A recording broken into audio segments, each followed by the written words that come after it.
The most famous moment in 49ers Vikings history happened on the field right behind me. Kezar Stadium. I had to come here for will the 49ers beat the Vikings because of the wrong way run back in 1964.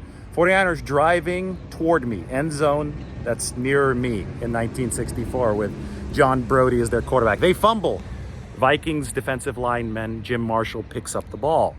Problem is that Jim Marshall continues running toward me, toward this end zone. So he scored, but he scored a safety. He didn't score a touchdown, and that's why they called it the wrong way run. And Lon Simmons, well, he was going crazy up in the press box, which was up here. The stadium looks a little bit different now, but they've downsized. It used to be a 55,000 seat stadium, and now, what does it hold? Maybe 10,000? Host high school games, and you could still see some of the structures around here. It really is a beautiful spot. But anyway, the question today is, will the 49ers beat the Vikings? Well, there are several things that they have to do to beat the Vikings, but I think they're favored for a reason. If they execute in the tackling aspect, because the 49ers had way too many missed tackles against Minnesota.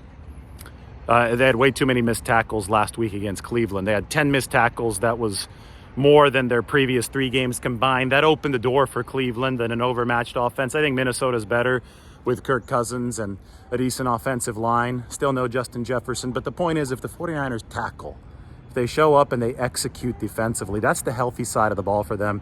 They should be able to overwhelm this Minnesota offense. Tackling will lead to better run defense. Better run defense will lead to more chances for the pass rush, and that will lead to an opportunity for the 49ers defense to control this game. And that may be what they have to do. Here's the Kezar press box, old little scoreboard, and here's the field behind me. So Jim Marshall ran the wrong way. He ran this way. He's supposed to run this way. And the 49ers got a break there from the Minnesota Vikings. And, that brings me to the next little key. 49ers got a break with Jim Marshall's wrong way run in 1964. Minnesota has been giving teams breaks all season here in 2023. 9 missed fumbles, or lost fumbles for the Minnesota Vikings. 9. That leads the league by multiple fumbles. They're number 30 in turnover differential. The 49ers are number 1 in turnover differential. Keep on playing that to your advantage, and you could win a tough game on the road. Speaking of tough games on the road, the Vikings blitz over 33% of the time. That's number 1 in the NFL. Amoeba fronts. You don't know who's coming. Is it going to be Harrison Smith, the safety?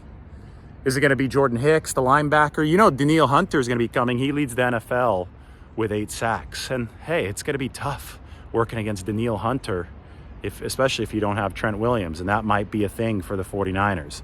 That being said, I think Brock Purdy has already shown that he's ready to beat blitzes, and he's going to have a good opportunity in this game. Even if the 49ers are shorthanded, he's going to have to go into that hostile road environment, restore order in the noise, and set up the screen passes and just the general execution that helps beat heavy pressure, which is what Brian Flores is going to bring with the Minnesota Vikings. So the 49ers can take care of those 3 things.